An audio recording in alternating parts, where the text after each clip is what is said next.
вечер. Спасибо, что нашли время прийти сегодня к нам в понедельник.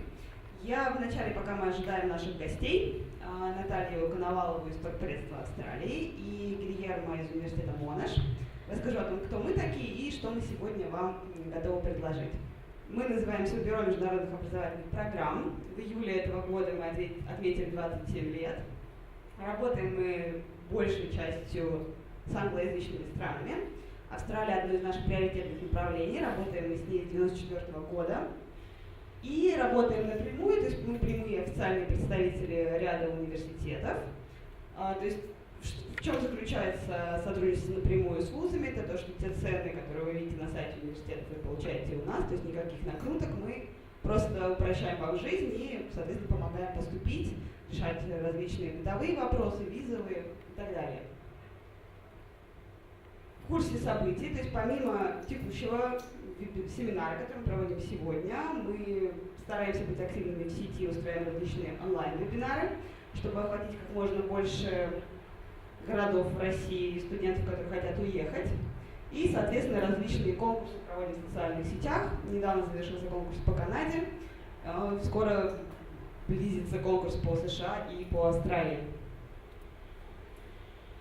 В чем сегодня уникальность, о чем хотелось бы поговорить? Наверное, многие из тех, кто пришли, интересуются именно магистратурой, я так понимаю. Либо кто-то после школы. Нет? А чем интересуемся? Магистратура, отлично. Возможно, многие из вас слышали про программу «Глобальное образование», стипендиальную программу нашего правительства Российской Федерации, которая вот-вот уже подходит к концу. И сегодня, на последних этапах, буквально в пятницу нам представители глобального образования сказали, что будет еще один отбор в декабре. Помимо 4 ноября, еще до 28 декабря есть возможность подать заявку и получить финансирование на обучение.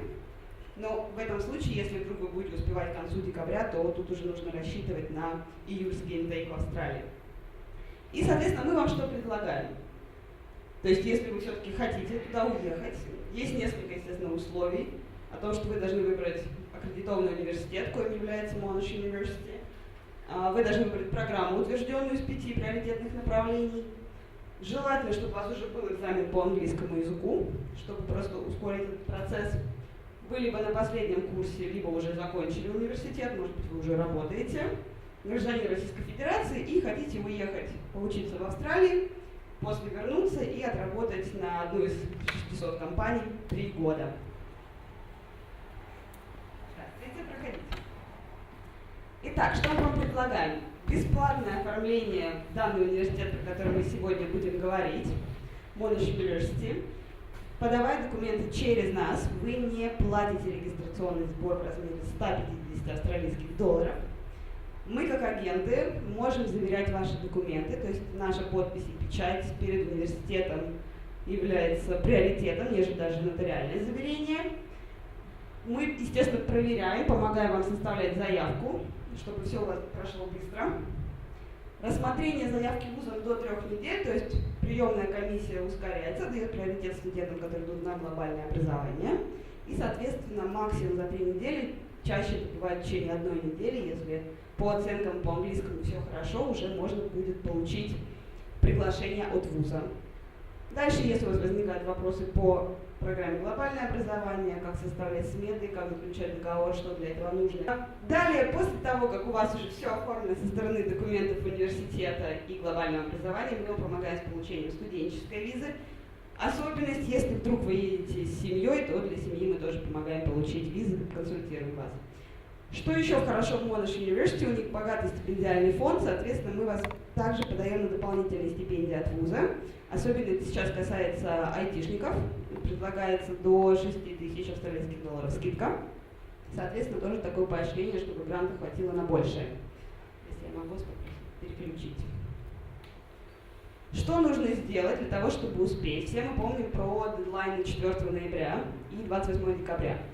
В первую очередь, как и во все отборы, грант получает тот, кто раньше зарегистрировался на программе глобального образования. Поэтому даже если у вас еще не готово ничего из документов, просто зарегистрируйте, загрузите паспортные данные, фотографию и получите порядковый номер. Чем выше ваш порядковый номер, тем, соответственно, больше шанс получить финансирование, потому что осталось всего 120 мест. Далее, все документы, необходимые для заявки, небольшой перечень, вы высылаете нам на электронную почту. Все документы должны быть либо уже на английском языке, либо переведены на английский язык. Я их просматриваю, если что-то не так, мы с вами их быстро корректируем, улучшаем. После этого отправляется заявка в университет. Как только вы получаете безусловное приглашение, если вдруг вы еще учитесь в университете, тоже ничего страшного, вас уже могут рассматривать на грант. Далее глобальное образование проверяет ваши документы, и вы уже встаете на очередь на получение финансирования. 4 ноября закроется отбор. Где-то в течение 2-3 недель они присылают информацию уже. Да, после этого вам дается время на ознакомление с договором, который вы с ним будете заключать, и, соответственно, вы подъезжаете к ним в офис, довозите недостающие документы, если имеются, типа справки о несудимости, и, соответственно, уже подписываете с ними договор, и в течение где-то 2-3 рабочих дней вам перечисляют деньги на счет. Да, за первый год. То есть, грубо говоря, вот этот грант 2,7 миллиона вы получаете на свой счет. Максимальная сумма, которую вы получаете на расходы, это 1 381 000. То есть за вот этот 1 300 000 с лишним вы перед глобальным образованием не отчитываетесь. То есть как вы тратите деньги на проживание и питание, это не волнует. Вы отчитываетесь только перед ними за то, что вы оплачиваете обучение и переходите с курса на курс соответственно. Тут нужно учитывать, что поскольку у нас будут новогодние праздники, и счетная палата тоже не работает, да, которая деньги вам будет перечислять, поэтому тут не стоит рассчитывать на то, что на февральский интейк вы успеете. То есть тут просто по времени, потому что пока вам перечислят деньги, пока вы сделаете визу, виза тоже занимает порядка где-то 3-4 недель, поэтому, скорее всего, придется переносить это на июль. Собственно, почему Австралия? Наталья, когда подойдет, я думаю, расскажет более подробно о том, какая это прекрасная, великолепная страна, и качество жизни, и уровень, и сами университеты, доброжелательные люди. Я сама была в Мельбурне и в университете Monash именно в мае этого года. Конечно, все прекрасно, зелено, действительно место голубей бегают, попугаи летают. То есть это все действительно есть, все для студентов сделано. И, собственно, чтобы немножечко суммировать, что же мы с вами делаем. Да? Помним, что сначала регистрируемся на сайте глобального образования, получаем номер. Если вдруг случится так, что в ноябрьском интейке вы не успеваете, в ночь с 4 на 5 ноября переходите на следующий интейк, чтобы встать выше в очереди. Все документы, соответственно, присылаете, мы их отправляем в университет. После того, как все сделано с вузом, с глобальным образованием и уже идет оформление на визу, важно помнить, что для посольства основным являются это финансовые документы и гарантия возвращения на родину, что уже 2 пункта выполняете вы обязаны вернуться, и деньги у вас точно уже есть на оплату своего пребывания. Важный момент, нужно проходить медицинский осмотр, сдавать флюорографию и кровь на наличие или отсутствие различных инфекционных заболеваний. И, естественно, ваше мотивационное письмо, почему вы выбрали Австралию, почему именно этот университет, что вы планируете делать по окончании. Тут, опять же, все складывается проще, нежели чем у тех студентов, которые едут сами напрямую в университет, сами оплачивают свое обучение. После этого мы с вами занимаемся подачей заявки на проживание. Проживать можно на кампусе университета. Гильермо, я думаю, сейчас тоже расскажет более подробно, что там у них есть, присутствует, сделано для студентов. Далее оформление трансфера, запись на курсы. И после этого уже, собственно, вы можете спокойно отбывать в Австралию. Пока у нас загружается презентация Гильермо, если вдруг есть у вас вопросы именно по глобальному образованию, либо, может быть, по процедуре поступления, буду рада ответить. У нас сегодня за самые интересные вопросы предусмотрены подарки из Австралии. Это именно наши студенты, которые в последний год уехали. Всего гранта 700 с лишним человек выделено, и, соответственно, вот осталось сейчас 120 мест. Связано это, наверное, с тем, что программа была подписана правительством в декабре 2013 года. Узнали все об этой программе где-то в лучшем случае в марте 2014. только был пилотный проект, уехало буквально 7 студентов в 2014 году, и потом вот как сарафанное радио стало разноситься, и вот активный пик пришелся где-то, вот, наверное, 16-й год, когда люди стали ехать. И что интересно, именно, хоть участвуют 32 страны, но именно в Австралию уехало больше всего наших ребят. Да, больше всего ребят уехало, и из всех ребят, кто уехали в Австралию, больше всего уехали именно в Monash University. Ну, по последним данным, это 40 наших ребят там учатся сейчас. Многих пугает подаваться через агентство. Да, многие ребята думают, что они, естественно, сами могут справиться, это безусловно, но через агента всегда есть преимущество. Да, почему подаваться? Потому что это упрощает вам жизнь, дает какие-то бонусы от подачи через нас. Поэтому мы решили убрать эту оплату агентских услуг, для того, чтобы люди просто не боялись и пользовались возможностью, пока еще есть такая возможность на последних 2 этапах.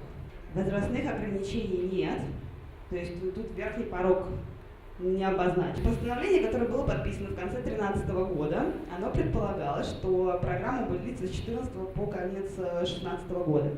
То есть в марте 2017 года ее продлили, потому что не выбрали финансирование. Именно поэтому вот дали глобальному образованию правительство время на то, чтобы всех 700 с лишним студентов отправить. И сейчас, когда закончится финансирование, соответственно, эти ребята должны успеть вернуться, отработать и, может быть, в процессе еще решат делать глобальное образование 2.0. Если вопросов пока больше нет, я думаю, Гильермо...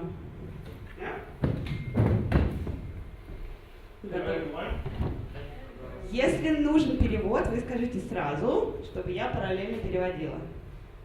Или все прекрасно говорят, понимают по-английски? Я вообще не понимаю. Перевод нужен. Я хотела послушать. So I will translate it. Okay, I'll speak very slowly. Okay. So hello everyone. Thank you for coming. Sorry for being a bit late. Just got lost. Thank you for coming again. My name is Gil. I represent Monash University. Да, всем спасибо, что пришли. Еще раз извиняюсь, что опоздала, я немножко потерялся. Зовут меня Гил, я представляю университет Monash. Okay, so I'm going to give you a brief intro about the university. But before I start, I want to know what kind of courses you're looking for, if you're looking for undergrad or postgrad or for English courses. So just to give me an idea of what to focus on. Да, пока что мы кратко расскажем о университете, но перед этим хотелось бы знать, кого какие программы интересуют. Undergrad, postgrad. Undergrad, but mostly I think postgrad. Okay, so we'll focus on both. Maybe what I can do is, if you have any questions, you can ask me straight away. It's easier instead of just Если будет вопрос, по ходу сразу, да. going through the end. Okay. So I'll start now. So this is Monash. Это Monash. Yes. I have something about Australia. You want me to? Yeah. Okay. So does anyone know where Australia is? Кто-нибудь знает, где Yes. Австралия? Okay. So don't get confused with Austria, because a lot of people confuse Austria with Australia. It's a different place. But just to give you an idea, so this is the map of the world. This is Australia, and this is the map. And Melbourne, or Monash University is in the city of Melbourne. So Melbourne is the city here, is the state, is the capital of the state of Victoria. So just to have a bit of idea of where Monash and also Australia is. The capital of Australia, people think is Sydney, but it's Canberra, that's right. Столица Австралии, Канберра. Yeah. Это, собственно, Австралия. Population is only 23 million people. It's very small. It's basically probably the same size as population of Moscow, in a way. Почти как Москва и Московская область, всего 23 миллиона жителей. But people tend to live around Australia, so people tend to live around the coast, because in the middle it's a lot of desert. So that's why people tend to live close to the water, you know, where people can live in, and also where all the main parts, vegetations are based. Люди в основном живут на побережье, то есть не в центре Австралии. Australia is the 6th largest country in the world, so the biggest one is Russia, so you're number 1. Canada is number 2. China number 3, US number 4, and Brazil just a little bit bigger than Australia. So Australia is a country, island, and continent as well. So it's three in one. Да, то есть Австралия шестое место в мире по величине.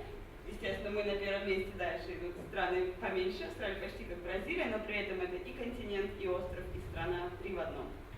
So you can see we are surrounded by water, and distance-wise, compared to Moscow, is about 19 hours flight. But you can stop in Dubai and go shopping. So you can break your flight. Some people prefer to go to Canada, which is basically people think is closer, but maybe takes you the same time distance. Да, то есть если думать про побережье дальнее Канады, Ванкувер, это примерно то же расстояние, что лететь до Австралии, поэтому не так далеко, с пересадкой это порядка 19-20 часов выходит. So people know Australia because of these icons, so they know the koalas. So people see a koala, they say this is Australia. They see the kangaroos as well. They see the sharks. So people are afraid of sharks, they say only sharks in Australia. And of course, that's the Opera House, but that's in Sydney, that's not in Melbourne. But this is what people identify Australia with. Соответственно, главные достопримечательности Австралии. Just to give you an idea of the quality of education in Australia. So I'm going to mention a couple of inventions. You're going to let me know what you think it is, and then I'll let you know, this is all made in Australia, or invented in Australia. So what do you think is this? Сейчас мы поговорим про изобретения, которые придумали в Австралии. Как вы думаете, что это? What do you think is this? No. What kind of application is this? Google Maps. Google Maps. You're right. So Google Maps was invented in 2003 by a Russian brothers in Australia. Russian? Yeah, Russian brothers, yes. Русскими братьями. I think they sold it after, but still was invented by Russian brothers. The next one. The next one, who do you think is that? What do you think is that? Wi-Fi. Wi-Fi. So everyone uses Wi-Fi right now. Was invented in Australia as well. So people think, was invented in the US. That's an Australian invention as well. Все-таки придумали австралийцы. And was invented in 1990. The third one, electric drill. Invented in Australia as well. Дрель. You know the web cameras? I've seen on the streets, the cars with the cameras everywhere. Invented in Australia in 1979. So all those cameras you have in your cars now come from this invention in Australia. Все видеорегистраторы тоже придумали в Австралии. Ultrasound, invented in Australia in 1961. It's an Australian invention as well. Ультразвук. The bionic ear, 1982. Now we are working in the bionic eye. So everything is done or invented in Australia. So just to give you an idea of what Australia is known for. Not just, as I mentioned before, koalas, the kangaroos, the sharks, but also, quality of inventions and technology. То есть мы с вами можем видеть, что Австралия не только коала и кенгуру, но еще и мировые исследования, в том числе бионическое ухо, и сейчас разрабатывают бионический глаз. The fridge, invented in Australia in 1854. Холодильник тоже придумали в Австралии. So a lot of people think it's made in the US, invented in the US, and an Australian invention. The first movies, invented in Australia in 1906, even before Hollywood in the US. So also an Australian invention. И фильмы, кино. Have you seen this before? In the Aeroflot planes? Yes. Invented in Australia. The black box, which is orange, invented in Australia in 1915. Have you seen the plastic bills? I think no. You haven't? I think I have a copy there. I'll show you a copy after. It's basically the plastic bills have been expanded all over the world, I think more than 48 countries. So an Australian invention as well. You cannot burn the bill. You cannot cut it. Doesn't fade. Doesn't get dirty. It's an Australian invention as well. Then you compare to the Russian ones, they try to use some of the technology, but as I said before, 48 countries around the world use that kind of technology. So I'll show you towards the end of the day examples so you can have a look. Да, соответственно, придумали черный ящик, который на самом деле оранжевый. Пластиковые деньги, которые не мнутся, не рвутся, нельзя порезать, нельзя поджечь и используются больше, чем в 40 странах. Okay. So as mentioned before at the beginning, this is the map of Australia. So this is the different universities that we have in Australia. We have 42 universities in Australia. If you compare Australian universities with the US, they have more than 2,318 universities plus colleges. UK, 109, and in Canada we have more than 98 universities. If you compare the size of Australia, the population of Australia, and the number of universities, so you can see that the quality is there. Very few universities, but if you take a look at that logo, it says Group of 8. Group of 8 means the top 8 universities in Australia. They do basically 70% of the research in the whole country. So all these Group of 8 universities are in the top 100 in the world. Да, соответственно, на карте вы можете видеть представлены крупные города и университеты, которые там находятся. В Австралии всего 42 университета. Можно сравнить с данными, которые в США, в Великобритании и в Канаде. Существует Group of 8, это так называемая австралийская лига плюща, то есть 8 самых топовых выдающихся университетов, которые проводят большее число исследований, и большинство австралийских университетов входят в топ-100 лучших в мире.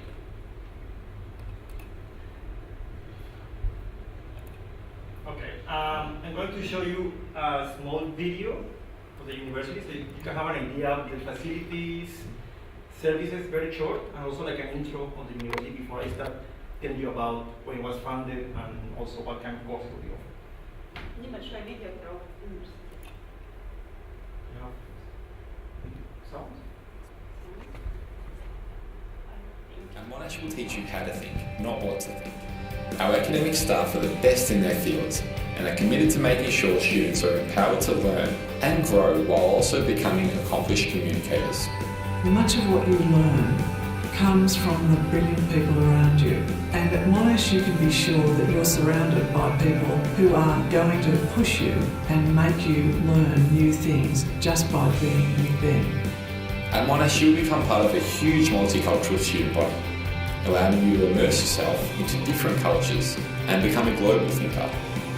With campuses and teaching locations in Australia, Malaysia, China, India, Italy, and exchange programs at over 100 partnering institutions in 30 countries around the world, your international opportunities are endless at Monash. You'll leave Monash with a greater sense of purpose, a global outlook, and the skills and confidence to make a positive change. When you choose Monash, you can be sure you'll be studying at one of the top universities in the world.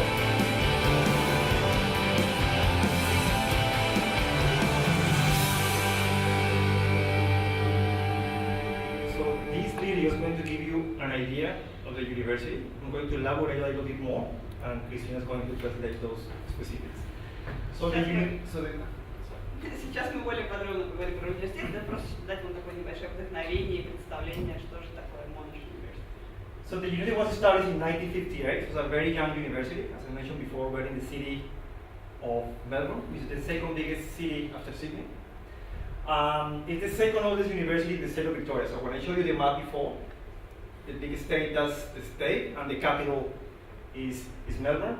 As in the video says, we are in the top 100 universities in the world according to the Times and the QS rankings that have been released in 2017. We're part of the group of 8 universities as well, so the top 8 universities. It compares to the Russell Group in the UK and the Ivy League in the US. Университет был основан не так давно, в 20 веке, в 1958 году. Является вторым старейшим университетом в штате Виктория. Входит в топ-100 лучших вузов мира по последним данным по Times High и QS Ranking. И является членом, участником Group of 8, соответственно, аналог, как я уже говорила, Лиги Плюща и Russell. And the name Monash comes from that gentleman in the corner. It's called Sir John Monash. So we basically follow his legacy and also his philosophy. He was an engineer who fought in World War I. So after he died, we basically took over, as I mentioned before, his philosophy and his name, and that's why the name of the university was created. Соответственно, университет назван в честь сэра Джона Монаша, который был инженером во время Первой мировой войны, и после его смерти вуз решил последовать его философии и наследию.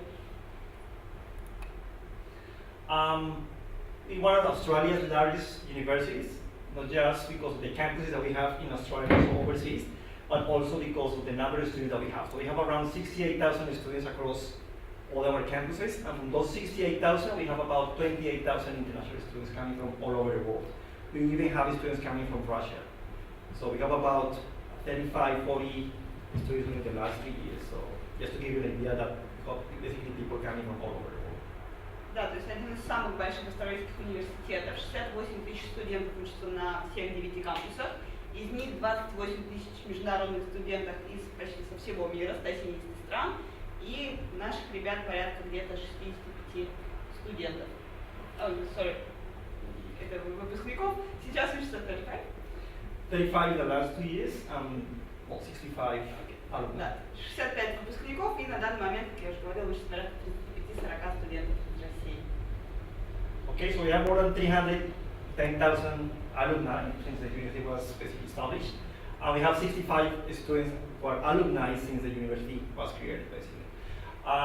For those who are doing undergrad, so we have exchange partners with more than 130 universities, which means you can do 1 semester, 1 year away in any of the campuses that the university has. So I'm going to show you after what campuses we have in Australia, how many campuses we have also overseas. Соответственно, более 300 тысяч выпускников входят в орбиту университета Монаш. И для тех, кто интересуется бакалавриатом, будет интересно, что более свыше 130 партнерских университетов, то есть вы можете семестр либо год провести вне Австралии, вне Мельбурна, участь в той же программе в другой стране. So for those of you who are going to apply for the global scholarship, we are, I think it's still Monash ranks #1 in Australia for number of students who have applied to the scholarship. We haven't counted the number of students who have been approved for the last intake, the last round. We got about 30 sponsored students so far. The most popular areas students are doing at Monash, being sponsored by the global scholarship, are engineering, in civil, mechanical, medical, chemical, mechatronics, electrical, education, environment, IT, data science, and advanced nursing. Как я уже говорила, Монаш самый популярный университет в Австралии для тех студентов, кто едет по программе «Глобальное образование». 30 студентов это было без учета последнего отбора. И самые популярные специальности, вы можете видеть, это все инженерные направления, направление лидерства в педагогике, защита окружающей среды, информационные технологии, базы данных и медицинское дело. Okay, so as I mentioned before, so Melbourne is the second biggest city, but we are the most livable city in the world according to the latest rankings. So basically the rankings are a photo of Melbourne. It's basically because of the stability, the health system is very safe, because the environment, of course education as well, infrastructure. These are some of the numbers that we have from Melbourne as well, why Melbourne is the best city in the world. So 7 years in a row, as I mentioned before, from 2011 to 2017, 5,000 cafes. You like coffee? Yes, restaurants. So if you look at the numbers per capita, we have the most coffee shop in the world. Is ranked #9 in the world as the most safest city ever. So you're going to travel with family, you have family or little kids, very safe, even for you, you're going to travel by yourself. It's a very safe city. We are #5 according to the best rankings for international students. We have 480 hectares of parks, so it's a very green city, very similar to what you can see in some areas of Moscow. And 25% of the population has been born overseas. So you get people coming from Italy, from Greece, from the Middle East, and from Europe as well. So it's a very multicultural city. И немножко про Мельбурн, то что уже 7 лет подряд Мельбурн становится лучшим городом для жизни в мире. Самый лучший кофе, больше всего кофешопов находится в Мельбурне, около 5000. 9-е место в мире занимает по безопасности. Очень зеленый город. 5-й в мире по количеству иностранных студентов. И 25% населения, живущих на данный момент в Мельбурне, родились вне его. So this is a small video of Melbourne, so you can have an idea of what the city looks like. So you can see it's a lot of green. Это, собственно, за прекрасными. We are very close to the water as well, so not just Sydney, because people think Melbourne is far away, so but we are very close. We have beautiful beaches as well. Пляж там тоже есть. И только в Сиднее. And very old buildings, combined with new buildings as well. И архитектура, и старая, и новая. If you like shopping, it's a perfect place as well. Тоже для шопинга прекрасное место. And as I mentioned before, restaurants, coffee shops. You want the green, you can explore as well. It's not far away from the city. You like the snow, it's very close as well. It's about 3 hours drive from Melbourne. Tall buildings, yes, everyone else. But as I mentioned before, we combine the old with the new.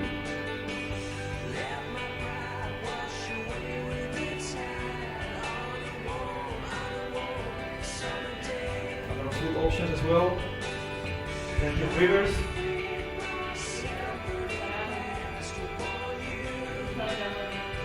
And most of the biggest universities are based in Melbourne as well, so that's why it's a very multicultural city.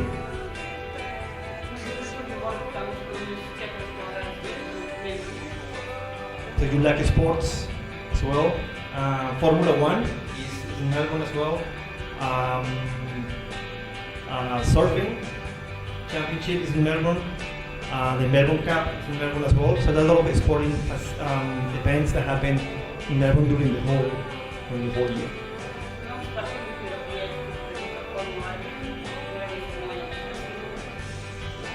So you want to relax life, you want to run, beach, it's a very nice place as well. So just to give you an idea what Melbourne feels and looks like. Now I'm going to talk about basically about our campuses. How many campuses do we have in Australia? That's 4 campuses. And how many campuses do we have outside Australia? Сейчас мы поговорим о том, сколько кампусов университетов в самой Австралии и сколько вне ее. So why I'm going to mention the campuses outside Australia is because if you're doing your master's degree, you can do up to 1 semester in one of those campuses that we have basically in South Africa, Johannesburg. We have one in Malaysia, we have one in China, we have a research center in India, we have a study center in the UK and also in Prato, Italy. So depending on what course you are doing at master level or bachelor level, you can do up to 1 semester, depending on what specific course you want to do as well. Соответственно, если вы учитесь на магистратуре, либо на бакалавриате, вы можете 1 семестр провести в одном из этих кампусов и посмотреть, получить международный опыт в другой стране. So in Melbourne we have basically 4 campuses, as I mentioned before. The biggest campus of the university where all the faculties are based is Clayton and Caulfield. Partly is a very small campus for pharmacy and pharmaceutical sciences, and Peninsula is basically a campus which is a little bit outside the main city. As you can see here, all the campuses are close to the train, the bus, is coffee shops around. Some of the campuses have on-campus accommodation as well, sporting facilities, and parking as well. So everything is close by. The difference between our campuses compared to other universities, let's say in the UK, US, is our campuses are close to the city center. It's about 35 minutes, 40 minutes from the city center, so they are not that far away like in the US, in a small and far away town where you cannot access, bus or transportation probably as often as in the city. But this is just to give you an idea. So our Clayton campus is more like a small city within the city, more like the US campus. Соответственно, эти 4 кампуса представлены в самом Мельбурне. Основная часть программ проходит на кампусе Клейтон и Caulfield. Парквилл специализируется на всем, что связано с фармацевтикой, и Пенинсула больше связаны с медицинским делом. Что отличает кампусы именно университета Monash? То, что они находятся близко к городу, то есть вы не живете где-то на отшибе далеко от цивилизации, скажем так. И представляет из себя тот же Клейтон, самый крупный кампус, из себя такой город в городе, где у вас все рядом, и парикмахерские, магазины, кафе, рестораны. Вам, собственно, из города выезжать особо не нужно. Then we have campuses outside Australia. So as I mentioned before, we have one campus in Kuala Lumpur, in Malaysia. a study center in Prato, in Italy, in South Africa, in Johannesburg, in Mumbai, that's in India, we have a research center, and we have a new campus for a few faculties for engineering and IT. So you can, as I mentioned before, you can do up to 1 year, depending on what course you're going to do at undergrad or postgrad there. И, соответственно, кампусы, где находятся представительства университета за рубежом. Малайзия, Италия, ЮАР, Индия, там больше для инженеров и IT. И то же самое новый кампус в Китае. Okay.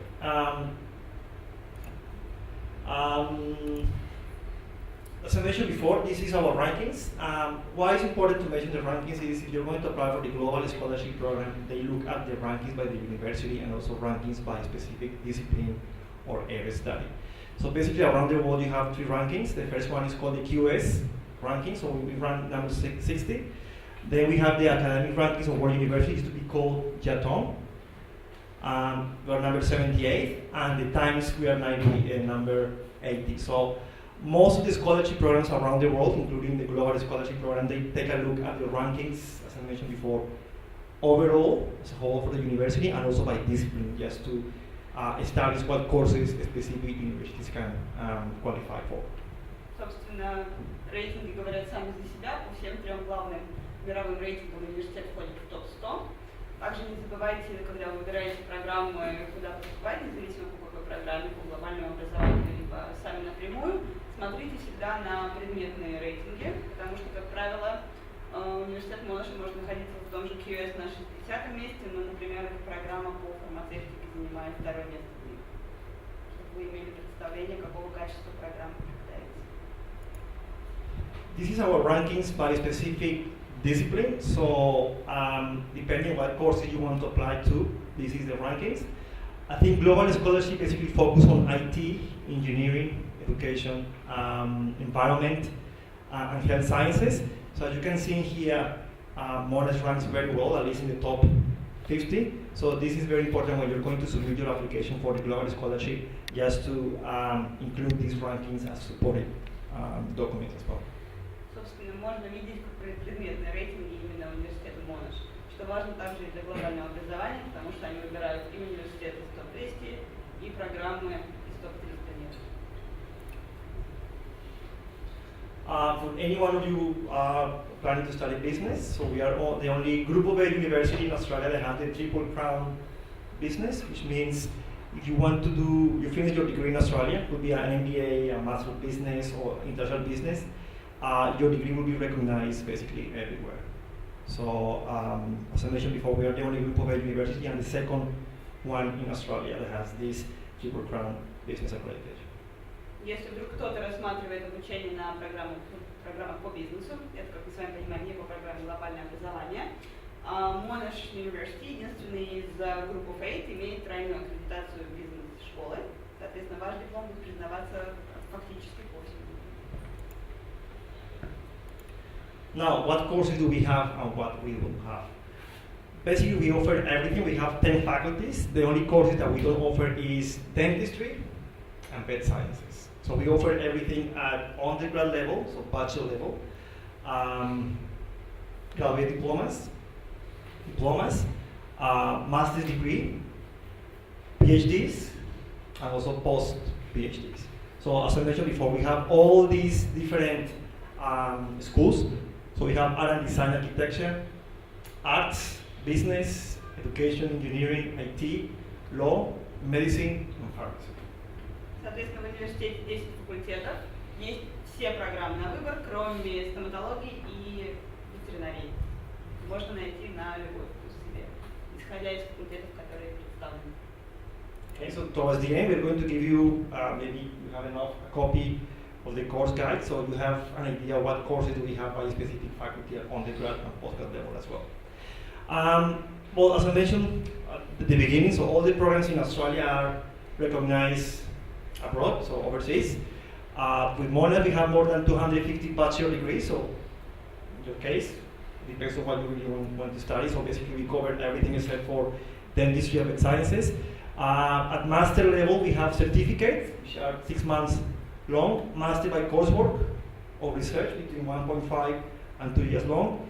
PhDs, 3.5 to 4 years long, and all the courses you need to study in Australia full time, and you need to study on campus. Соответственно, диплом признается по всему миру. Для вас, кто интересуется бакалавриатом, представлено свыше 250 бакалаврских программ, свыше 300 программ на уровне магистра, либо coursework, обычное, не исследовательское, так же как исследовательское, и аспиранты, если хотят делать какое-то исследование, research, тоже в это все возможно на базе одного университета. Так как наши студенты находятся в Австралии по студенческой визе, одно из условий это то, что вы должны учиться очно и находиться на кампусе университета. Well, entry requirements. So I'm going to talk about the entry coming for undergrad, so basically for bachelor level, and also for postgrad.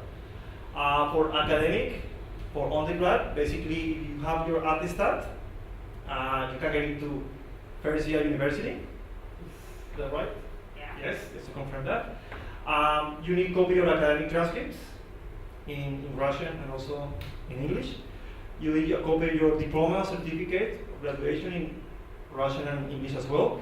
And some of the courses require very specific prerequisite studies. For example, you're going to do engineering, so you need mathematics, chemistry, or physics. You're doing business, you need mathematics as part of your attestat.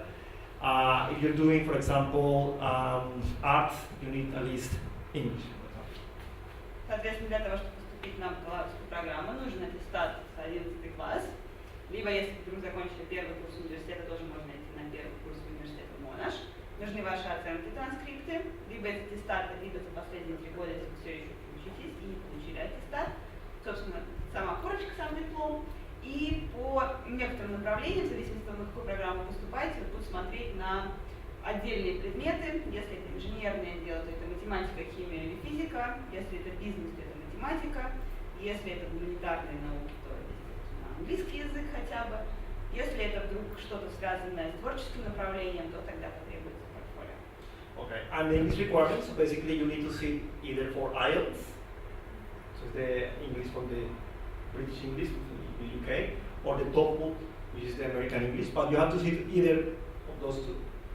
So IELTS is out of 9, so you need 6.5 out of 9, and you need at least 6.0 in each one of the bands. For TOEFL, you need 79 overall, 21 in writing, which is the most difficult one for the students who, well, us doesn't speak English, or were born with English language proficiency. Then speaking 18, listening 12, and 13 in reading. So most of the scores I mentioned here for IELTS and TOEFL will cover 80% of the courses. Some courses like law and medicine, you need a bit higher, maybe 7.0 IELTS and 6.5 in each one of the classes. Соответственно, по английскому языку достаточно стандартные требования. Это по IELTS 6,5, не менее 6,0 в каждом. Что мы с вами помним, для глобального образования, для безусловного зачисления тоже должен быть проходной балл. По TOEFL это 79 и отдельные дробления по каждой из части. Важно помнить, что в большинстве специальных такие проходные требования, но некоторые, типа юриспруденции, медицины и тому подобное, требуют результат выше. Как правило, это 7,0 и не менее 6,5-7,0 в каждом. However, if you don't have an IELTS or TOEFL test, you can sit for the university test at their offices. So you can sit for the test, they send the results to the university, and we can give you an idea of what's your English level. Okay, so at least if you need 10 weeks, you need 20 weeks, 25 weeks. And we can package that English with your bachelor degree or your master's degree. Если вдруг вы не сдавали, вы можете у нас в офисе сдать тест от университета Monash, и уже университет скажет, сколько вам не хватает до проходного балла, либо хватает. В случае с глобальным образованием вам должно хватать, но если вы поступаете напрямую, например, на бакалавра, и вам не хватает полбалла, университет всегда может сделать вам квалифицированное предложение, английский плюс основная программа. Okay, so for those of you who are doing the bachelor degree, so as I said before, we have the attestat, and you can go straight to first year university. You don't have to do foundation year. You can choose any of the 10 faculties the university has, as long as you meet basically the basic requirements, and then you just transfer to second year, third, fourth, or fifth year. So most of the courses in Australia are 3 years long. As medicine is 5 years long, and engineering is 4 years long. Apart from that, all the courses are 3 years long. So it's not that long as in some countries like Europe and the US, And the middle is where the courses are 5 or 6 years long. Соответственно, после нашей школы можно поступать сразу на первый курс. Бакалавр длится в среднем 3 года, медицина длится 5 лет, медицинское образование, и инженерное длится 4 года. То есть вы, в принципе, не так много времени потратите, и плюс в том, что вам не нужно проходить программу подготовки Foundation. For master level, it's basically the same. You just need to have a bachelor degree. It's accredited by a Russian university. Your academic transcripts in Russian or in English as well. Your certificate of diploma in Russian and in English. Your CV as well. And also just meeting the English requirements. So the English requirements are basically the same as we have for the bachelor degree. So 6.5 overall, no band less than 6.0, and for TOEFL IBT 79 and 21 year writing. Some master's degrees require a bit higher score, like law and medicine again, but most, I would say 80-85% of the courses only require that kind of score. If you need to sit for the placement test of the university, you can do so as well at the office in director.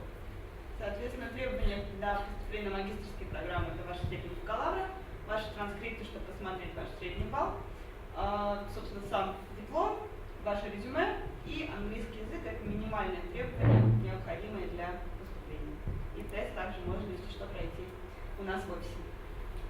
Well, you see, study abroad is basically for the students who want to do the bachelor degree. So you can do up to, after 7 years, you can do up to 1 year in a different university that we have agreement with. So we have more than 130 agreements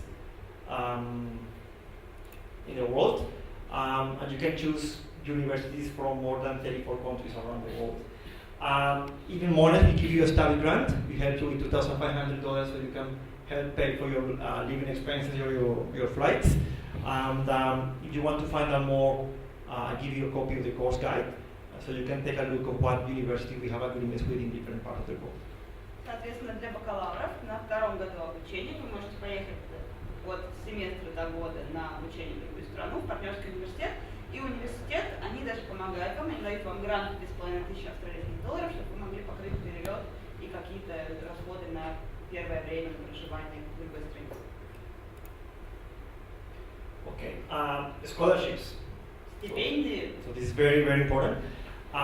We have different scholarships at Monash University. So we have university scholarships and then we have faculty scholarships. So the university scholarships, we have 2 types of scholarship. The first one is called leadership scholarship. We only have 4 scholarships for the whole world, very competitive, but they cover all tuition fees. So they pay for all the university, only tuition fees. They don't cover living expenses. They cover all courses except for MBA and for medicine. Соответственно, различаются общие стипендии от университета и отдельные стипендии по факультетам. Первая стипендия за лидерство для мировых студентов, иностранных студентов. Всего предлагается 4 стипендии в год для всех иностранцев и покрывает полностью обучение, стоимость обучения. Ваши расходы на проживание вы покрываете сами. Действует как для бакалавров, так и для магистров. И на все программы, кроме медицины и MBA, распространяется. And they cover both for bachelor degree and for master degree. If you don't get a scholarship when you apply to the university, you can apply with your university results as well and apply for the same type of scholarships. The second one is called merit scholarship. The only difference between merit and leadership is 31 scholarships around for the whole world, and it covers $10,000 a year towards your tuition fees.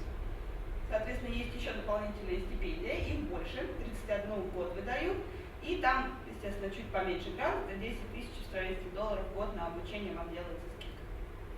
Okay, so you can apply for both scholarships at the same time. It's only you need to receive an unconditional offer or acceptance offer from the university in order to apply for those scholarships.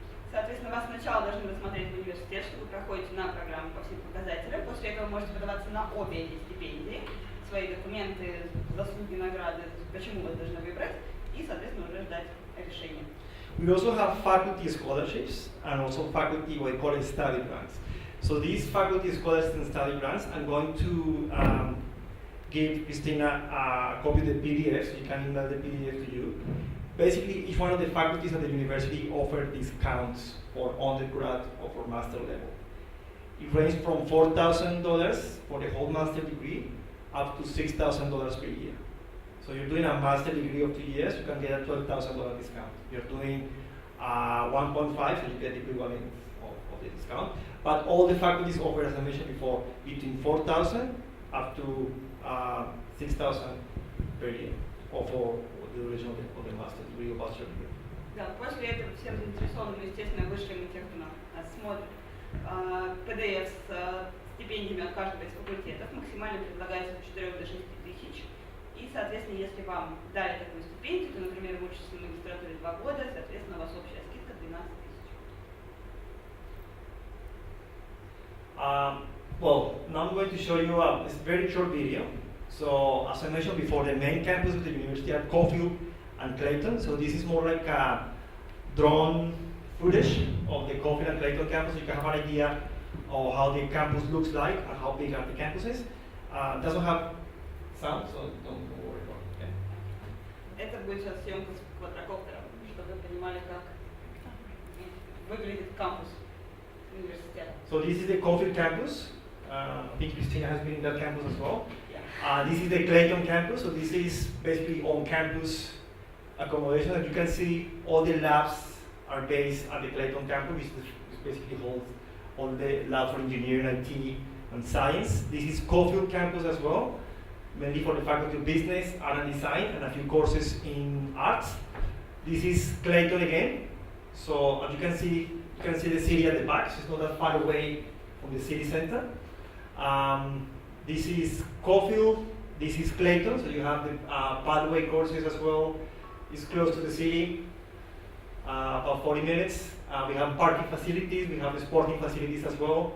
And all these are basically labs. You can see the soccer fields. You can see the hockey grass. It's only hockey grass, no ice hockey. But you can see just to give you an idea. Also, I have a few. This is the Caulfield campus. I'm going to show you a couple of photos. This is how big the campus looks from the sky, basically. Это, собственно, Caulfield campus, как он выглядит. Сейчас мы видели его на коротеньком видео, это чтобы вам дать представление, насколько он огромный, какую большую территорию занимает. These are some of the photos of the Caulfield campus. As I mentioned before, Caulfield campus has the faculty of art and design, the faculty of business, and a few courses in arts. Then the Clayton campus, which is the biggest campus of the university. This is basically how big the campus is, including all the labs and sporting facilities.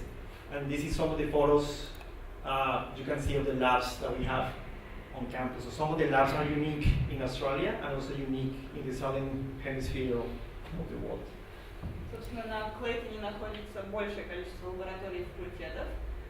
Некоторые из лабораторий уникальны не только в Австралии, но и в экваторе. So you're doing your bachelor degree or your master degree, you may have access to some of these facilities depending on what specific course you're going to do as well. Если вы студент университета, в зависимости от вашей специальности, у вас будет, естественно, доступ к этим уникальным инфраструктуре. Student support services. So basically, we try to cover all the services available for international students. So we have sports, events, clubs and societies. I mean, we have something like how to bake a cake, the photography course, the hockey club. So we have different courses as well and societies. Financial support is all belongs to what we call Life at Monash. Соответственно, различная поддержка для студентов. Это и различные спортивные мероприятия, выездные экскурсии, чтобы быстрее познакомить студентов в самом начале, клубы, фотография, готовка, хоккей, студенческие ассоциации и финансовая поддержка. Then for the student support services, if you want to live on campus, we can help you as well. If you want to get into a diet, we can also help you with that. We can give you recipes and give you get into an diet regime. Childcare, if you're coming with kids or family. Libraries and safety and security. Соответственно, проживание, питание, план питания, все это тоже помогает разрабатывать университет вам, если вам нужна какая-то особая диета. Если вдруг вы едете с семьей, где у вас есть маленькие дети, соответственно, есть детский сад при университете, библиотека и патрулируется 24/7 охраны весь периметр кампуса. And the last one is health and well-being. So we have clinics on campus. Counseling, you feel maybe homesick because you left your family, your parents. So So we have counseling experts as well, professionals, religious center, disability support, and also we have equity and diversity. So basically we care for all type of people, different religions, and ways of thinking as well. Соответственно, есть своя клиника на кампусе. Если вдруг вы скучаете по дому, или у вас какие-то проблемы эмоциональные, тоже действуют профессиональные психологи, различные религиозные учреждения, мечети, церкви и так далее, потому что люди из 170 стран прибывают, и помощь, если есть какие-то инвалидности, либо нужна физическая помощь. Now, how much money do you need basically to live in Australia? Just to give you an idea, so you want to live on campus based on what is required for the living expense for 2008, you'll be looking at 19,000 Australian dollars to live on campus. So basically that will cover all your living on campus and the application fees. Living on campus for 43 weeks, that's nearly a year. Your telephone, internet, your books, your insurance, health insurance is about 380.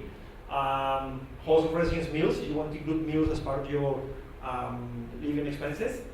The green ones is up to you basically. I mean, if you want to, you spend a lot of money in clothing or going out for dinners, of course, it would increase your intake, but also for clothing. So if you like to go shopping, of course, that will increase your basically your allowance. But just to be fair, I would say between $16,000 to $17,000 a year that would help you to cover your living expenses in Australia. This is if you live on campus. Соответственно, примерно, если вы живете на кампусе, на все ваши нужды, включая питание и даже развлечения и шопинг, понадобится порядка 19 тысяч австралийских долларов. И, соответственно, это прекрасно умещается как раз в грант, который для магистрантов дает глобальное образование в размере 2,7 миллионов. Сколько рублей? Сейчас австралийский доллар 46. Миллион? Ну, грубо говоря. If you want to live on campus, so this is what you find. So basically, we have about 6,000 self-contained apartments on campus. So we have, it's basically like a one-bedroom apartment. So you have your own room. This is the bedroom. This is your desk, and this is your dining table. Comes with a kitchen, so you know how to cook. You have a microwave. You have a stove as well. You have your own bathroom as well. And if you don't know how to cook, we have a supermarket. So you can just go downstairs, buy all the stuff, and cook, for example, breakfast, lunch, and then also go to one of the restaurants on campus if you don't know how to cook. So you can basically fend for yourself. I mean, it's not that complicated. And everything, as I mentioned before, is walking distance from the campus and from the residences. Соответственно, так выглядит типичная комната в общежитии.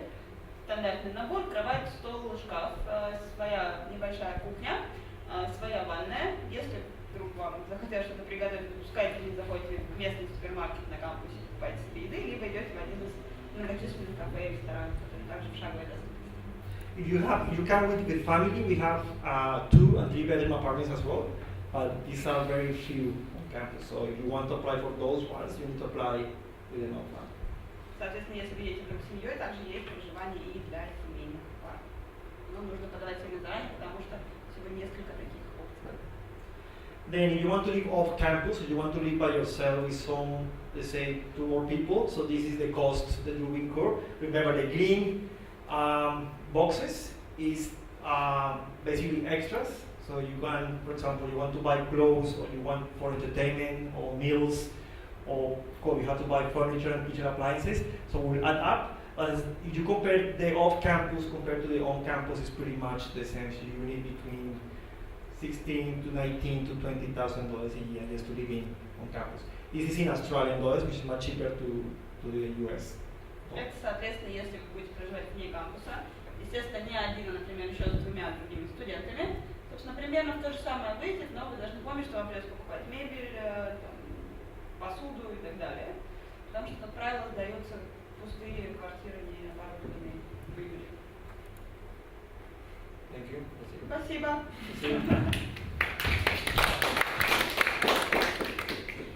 Any questions that you have? Any specific questions? Если есть вопросы, пожалуйста, давайте. Я сейчас даже попрошу посмотреть в трансляции, может быть, что-то есть из вопросов. No one? Нет вопросов? Shy? No? Помните про подарки из Австралии? No one? No? Any questions to Christina? Как тест я спросил, да, кого-то нефтяные тест через языковой тест. Языковой тест? How we can arrange an English test at our office? What Basically- student need for this? Yes, the test we send it to Christina. They will have I have to check if they have access to the test. What you have to do is you just talk to each other and then make an appointment just to sit for the test. The test doesn't cover the speaking part; covers everything about speaking, and then you just send the results to the university. In 2-3 days, can give you an idea of what's your English level to get into the course. It's an approximate assessment. It's not accurate because, I mean, for accuracy, we have IELTS or TOEFL, but that will give you a pretty much 95% idea of what's your English level. То есть это не итоговый вариант, да, вам спикинг вы не сдаете, разговорную речь. Все остальные компоненты из того же по типу IELTS вы сдаете, и на 95% можете быть уверены в своем результате, когда пойдете уже сдавать международный тест. Для этого надо прийти к нам, либо позвонить, либо договориться, чтобы проходить тестирование у нас в офисе, чтобы я за вами следила. No questions? Нет вопросов? Ну, пока еще. Может быть, попозже возникнут. Сейчас я хотела бы вас попросить поприветствовать нас представителя Австралийской торговой комиссии Наталью Коновалову, которая, я думаю, вам расскажет все об Австралии. Я, если не ошибаюсь, Наталья сама вы учились тоже в Monash University. Нет, Нет? нет, UTS, но это не имеет значения. Прежде всего, кем? Finally. Мы работаем с университетом Monash давно, работаем в России, по странам СНГ. Они у нас частые гости. Напомню о том, что профессор университета Monash выиграл мега-грант правительства России, может быть, слышали, есть такие мега-гранты, и он возглавляет исследовательскую лабораторию в одном из ведущих университетов Москвы, МИСИС. Поэтому связи установлены, замечательно. Едут студенты не только по программе глобального образования, но и сами выбирают. Замечательно, Гил упомянул о том, что Monash занимает первое место по количеству заявок от российских студентов. Но это не только по России, это вообще по всем учебным заведениям стран, которые принимают участие в этом проекте «Глобальное образование». Ну, великолепная презентация, замечательная. Добавить, наверное, и нечего, поэтому мне хотелось бы пройтись по каким-то дополнительным аспектам, которые могут просто какое-то общее представление дать еще в целом об Австралии и о системе образования, о том, какое место университеты занимают и в структуре страны, и в экономике страны. Безграничное будущее. Интересно, что вот этот бренд, он был запущен много лет, немного, в 2013 году. Большое количество представителей разных групп населения были опрошены на предмет того, как Австралия представляется им. То есть вот Австралия, и что приходит вам в голову? Что такое Австралия? Серфинг. Ну, хорошо, здоровый образ жизни. Кенгуру. Прекрасная природа, флора, фауна, свобода. Прекрасно. И вот вы знаете, интересно, большинство опрошенных вот в этом проекте, это были и просто студенты, родители, представители различных органов власти, они упоминали слово «будущее». Все-таки Австралию в основном связывают с будущим. Это будущее для себя, для своей семьи, карьерный рост. И если вы посмотрите, в Австралии, вернее, Австралия в мире позиционируется именно как безграничная Австралия, а образование безграничное будущее. Если мы посмотрим на общую, что у нас происходит в Австралии, замечательно, что Кристина упомянула 46 рублей. Это австралийский доллар. Если мы сравним с другими валютами, ну, значительно дешевле. Соответственно, и проживание, и стоимость программ будет стоить дешевле. Если мы посмотрим на экономику, очень важная составляющая, потому что именно это дает возможность предоставить студентам великолепную инфраструктуру, чтобы они могли реализовать свой потенциал. Австралия занимает 13 место с точки зрения экономического развития. Так как это ресурсная страна, и в этом мы очень похожи с Россией, есть ряд индустрий, показатели которые превышают показатели по миру. Это прежде всего горная промышленность, нефть, газ, это образование, это туристический сектор, это медицина. Если мы посмотрим, какое внимание уделяет правительство сектору образования, цифры говорят за себя. 3-е место в структуре экспорта страны после железной руды и угля. Наверное, у нас это немножко трудно ассоциировать образование, которое приносит 20 с лишним миллиардов долларов в казну. Только за счет иностранных студентов, за коммерциализацию продукции, за исследования, которые проводятся как внутри университета по внутреннему запросу, так и по запросам корпораций.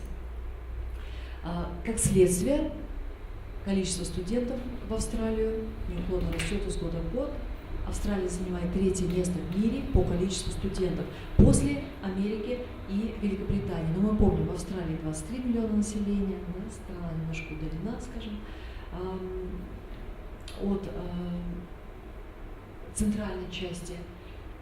Но тем не менее, у нас замечательные показатели.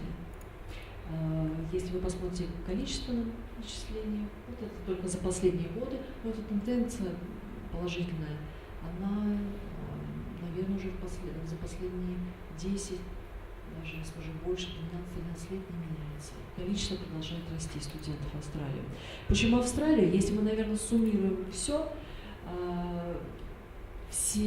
аспекты, ну вот я в 10 уложилась, можно и дальше продолжить этот список, но прежде всего это то, о чем говорил Билл. Это качественное образование. Это то, что вы получаете на выходе, по окончании университета.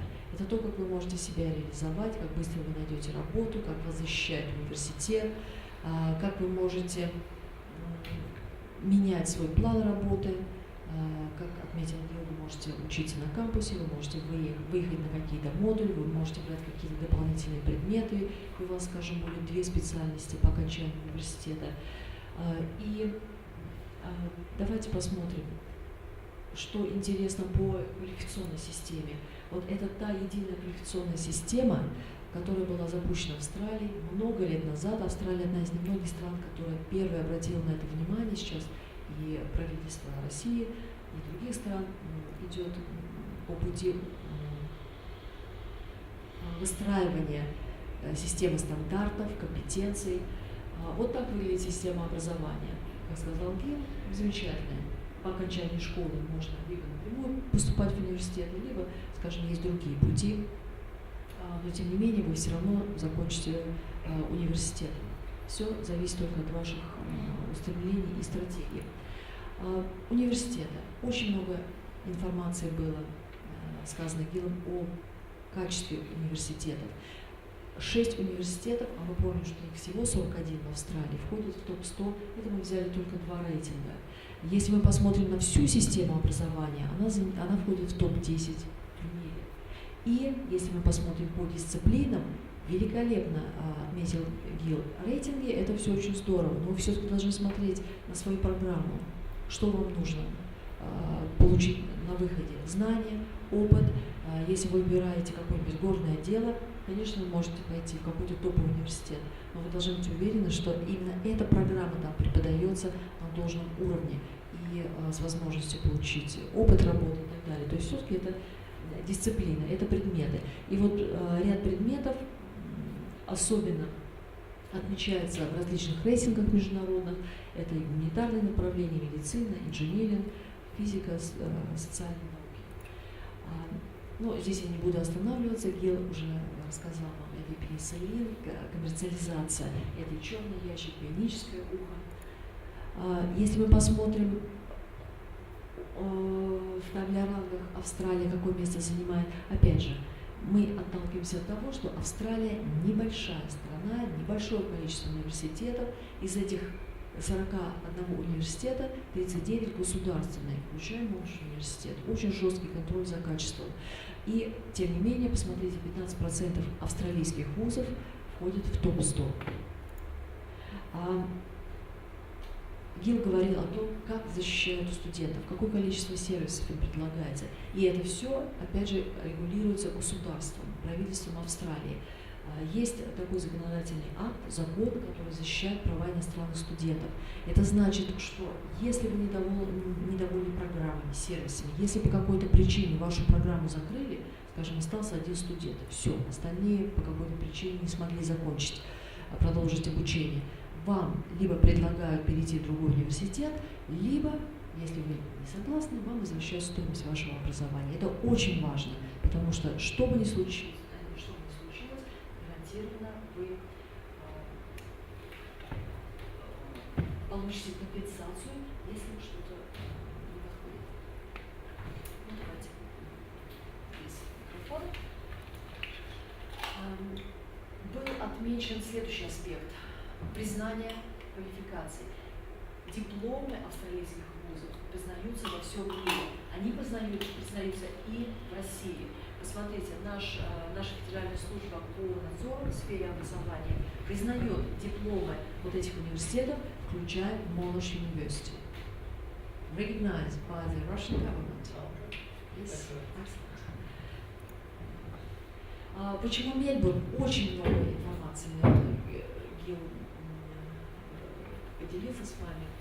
Но это прежде всего качество университета, это инфраструктура, это транспорт, это здравоохранение, это возможность приобщиться к культуре и Австралии, и международной культуре. Потому что, по-моему, все фестивали, о которых вы только можете подумать, они все проводятся в Австралии.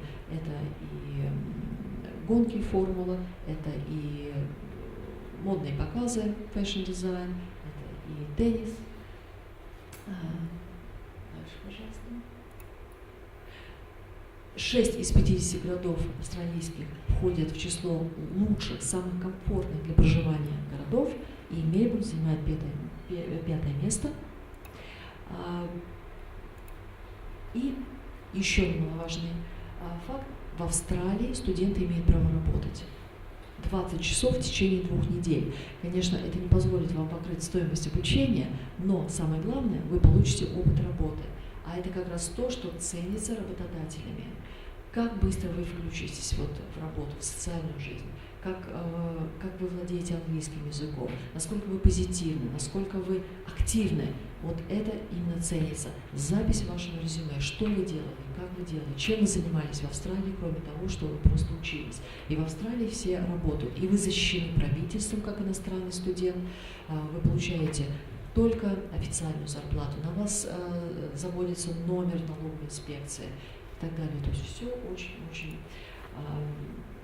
прозрачно, все очень правильно, все очень честно, не говоря о том, что за работодателями тоже следят, чтобы студент не работал больше вот этих отведенных положенных 20 часов в течение 2 недель, чтобы вам платили зарплату, чтобы шли отчисления, и вы имеете право также обжаловать свои права по этому закону. Если мы посмотрим на employability, то есть это как быстро студент, выпускник университета находит работу. Австралийские университеты очень высоко ценятся в мире, и вот Monash 30-е место занимает с точки зрения, как быстро студенты вливаются в рабочую жизнь. И это складывается на базе самого университета, как вы его подготовили, как им могли написать резюме, как вы помогли сориентироваться по работодателям и так далее. Это работа всего университета. Глобальное образование, 13 университетов входит в глобальное образование, включая Monash университет, который, как мы уже сказали, лидирует в этом списке. И посмотрим информационные ресурсы. Если вы хотите чуть больше почитать и на русском языке, и на английском, заходите на сайт правительства Австралии, Study in Australia, легко очень запомнить, учеба в Австралии.gov.au. Там есть раздел Download, загрузки, там есть много информации по университету Monash, по программе глобального образования, какие программы университет предлагает. Можно какую-то другую информацию почитать по стипендиям. Вот это то, о чем я сказала. Monash University, документ, который содержит информацию по глобальной программе, принимает участие. Testimonials — это студенты университета Monash. Можно почитать их отзывы об их учебе, проживании в городе Мельбурн. Да, замечательно. Можно почитать справочник, как подготовиться к учебе в Австралии. Можно посмотреть и почитать дополнительную информацию о самих штатах, о городах. Можно узнать новостную какую-то ленту. В каждом штате есть правительственные ресурсы, где можно также ознакомиться, сколько стоит жизнь в этом городе, как организовать свое там, не знаю, перемещение на транспорте, сколько транспорт будет стоить, как найти квартиру. Многие приезжают с семьями или приглашают своих родственников посетить во время каникул. Австралия занимает 7-е место с точки зрения привлекательности туристической.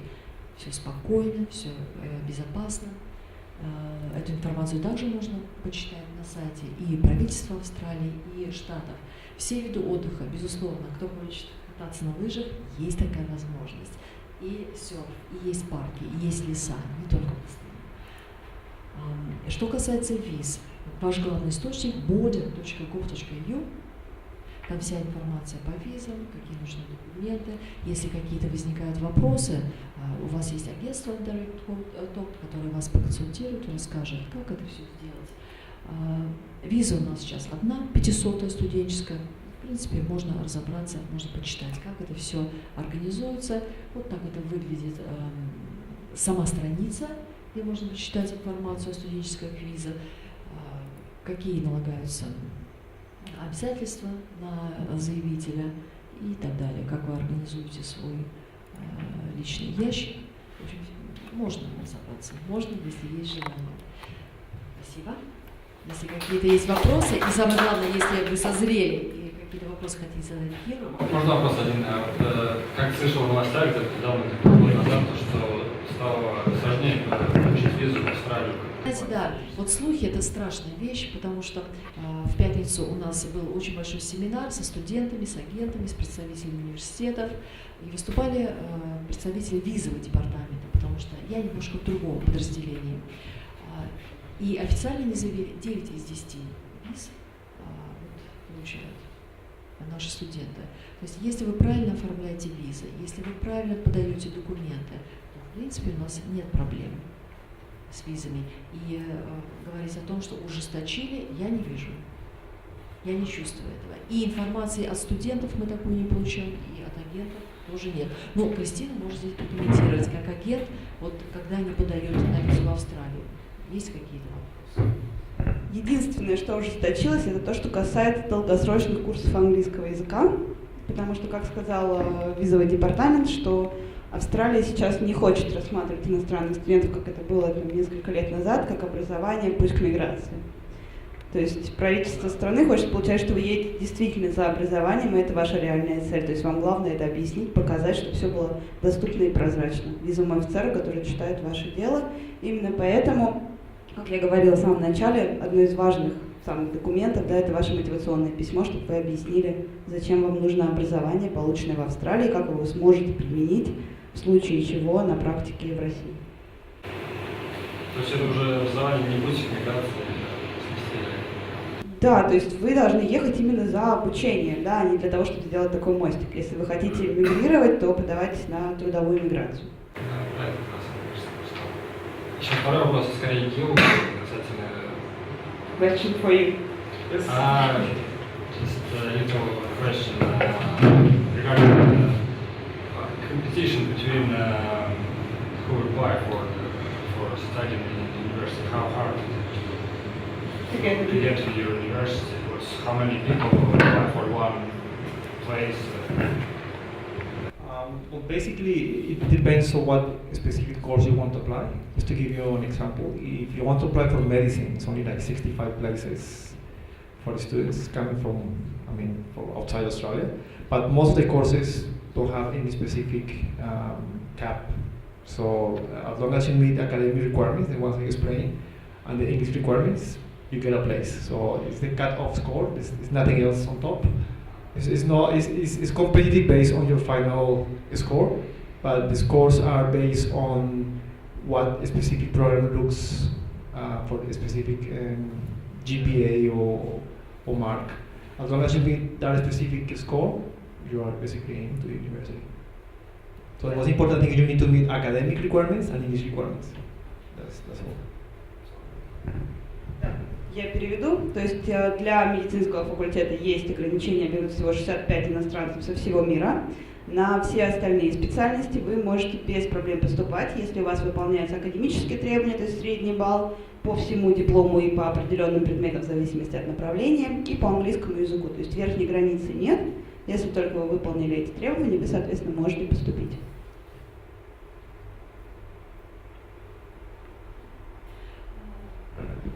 Может быть, добавлю, что интерес к Австралии сейчас очень высокий. У нас был семинар в пятницу, как я уже сказала, несмотря на то, что пятница, дождь, шторм, вечер, у нас было порядка 70 человек, которые встречались с университетом, задавали вопросы, интересовались. То же самое приходили агенты, которые интересуются какими-то новыми программами.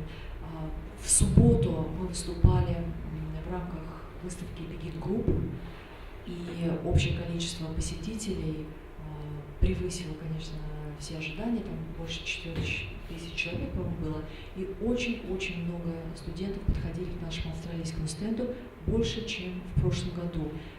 Вопросы самые разные.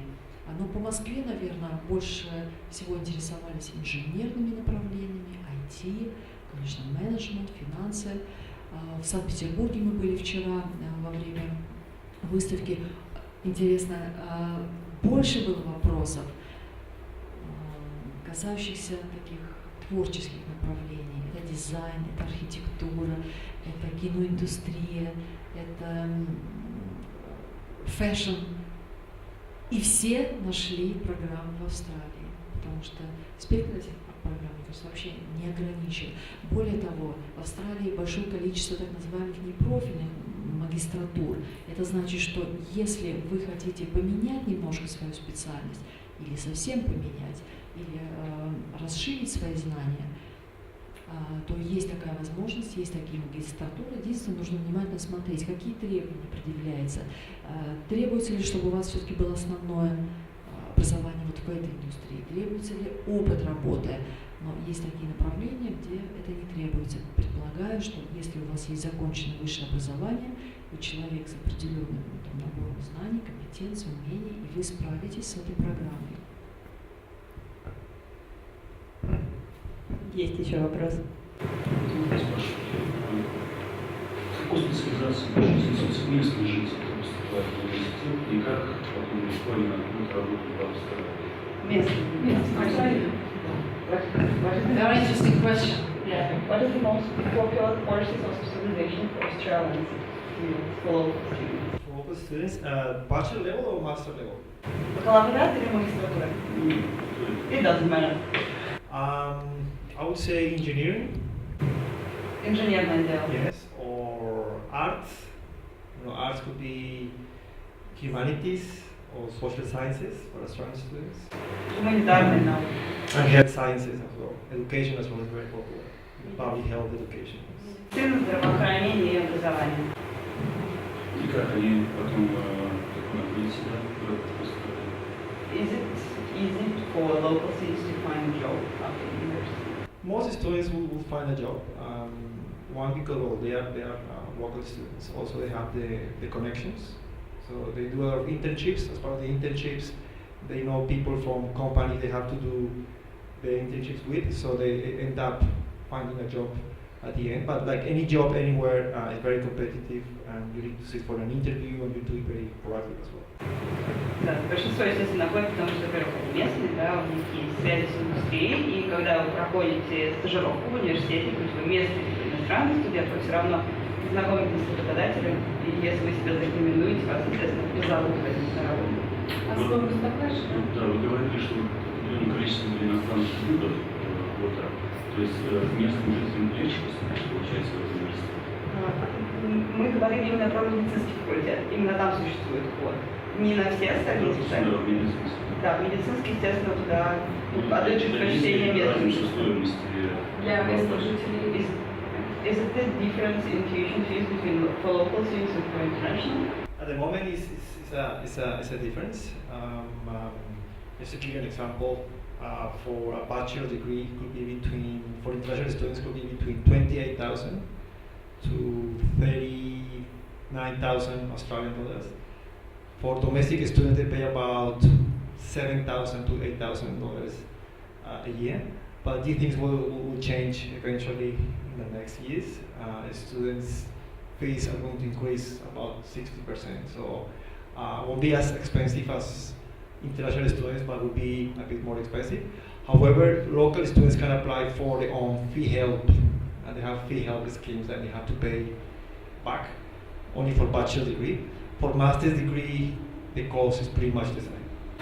Да, соответственно, если идти после школы на бакалавра, то разница она ощутима, да, если иностранцы платят, например, 28 тысяч в год, то местные платят порядка 7-8 тысяч, и они на бакалаврские программы могут подать на помощь от правительства, то есть как кредит получить, чтобы оплатить после, вернуть, да, деньги, полученные на обучение, но для магистрантов стоимость примерно одинаковая, то есть там нет такой большой разницы. Ну, это происходит во всех странах. В России тоже стоимость обучения иностранцев отличается. Да, как и везде. Ну и как вы видели, Наталья говорила, что страна зарабатывает деньги, в том числе на иностранных студентах, поэтому это обосновано. И качество получаемого образования, естественно, стоит этих вложений.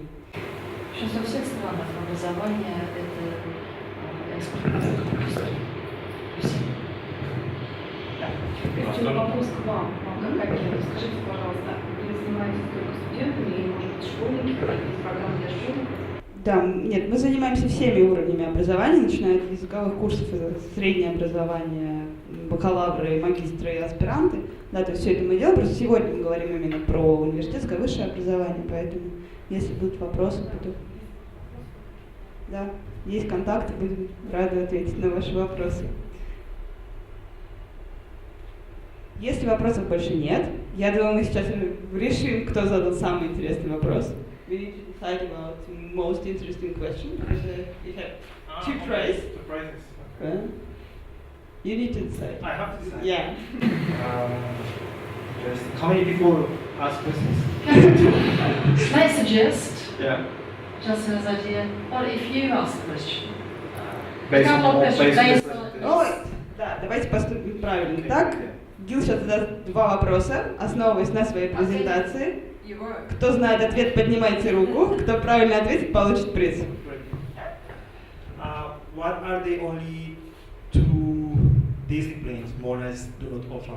Какие две программы Monash не предлагает? Фармакология и что-то еще. Ветеринария. Another one. How many campuses Monash has in Melbourne? Сколько кампусов в Мельбурне? 4. How many universities Australia has? How many? 41. How many? 41? No. Почти 4. In my presentation was 41. 41. Because it included the private ones. Private ones. Let's throw Yes, that they one. go for another one. Another question? It's floated because of private status. Okay. Some institutions, because there are two there. Give another. Other question is okay, something about Australia. What's the population of Australia? 22. 23. You're very So more questions? Anything else from us? Can I get an extra call? I will give you another extra call when you do the right test. Did you pass the test? Yeah. Okay, guys, thank you so much for coming. Спасибо большое всем, кто пришли, кто сегодня к нам подключился. Будем рады ответить на ваши вопросы. Здесь можете взять информационные брошюрки, наши визитки. Будем будем рады помочь вам уехать, особенно если вы хотите поехать на глобальное образование. Почему особенно? Нужно торопиться, время И почему идет. это бесплатно? Что? Почему мы делаем бесплатно? Да. Чтобы помочь максимальному количеству студентов уехать, услышать об этой программе, упростить вам процесс. Потому что очень многие стопорятся именно на том, что они не могут добиться ответа от университета, потому что вы сами видели 68 тысяч студентов, да, и всем просто международный отдел ответить не может. Кто-то не может собрать документы, на кого-то останавливают сборы и так далее. Именно поэтому мы в сотрудничестве с университетом, как вы видите, они тоже делают поблажки, помогают, да, студентам, убирая аппликационные сборы.